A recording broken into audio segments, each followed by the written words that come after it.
మంచి పని చేసింది కూడా ఆనందం. అప్పుడు తెలియదు ఇంటికి అప్పుడు మమ్మల్ని నాకు తెలుసు ఏమన్నా ఏమో చెప్పలేదు మాకి బండికి అని నాకు ఆయన తప్పు తెలుసు.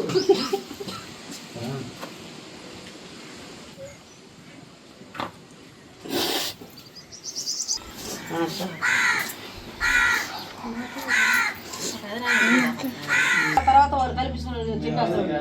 అది 2 మాటలు మనం చెప్పాలి, మన వాయిస్ పడాలి కదా. అది మంచి పని చేసింది కూడా ఆనందం. అప్పుడు తెలియదు ఇంటికి అప్పుడు మమ్మల్ని నాకు తెలుసు ఏమన్నా ఏమో చెప్పలేదు మాకి బండికి అని నాకు ఆయన తప్పు తెలుసు.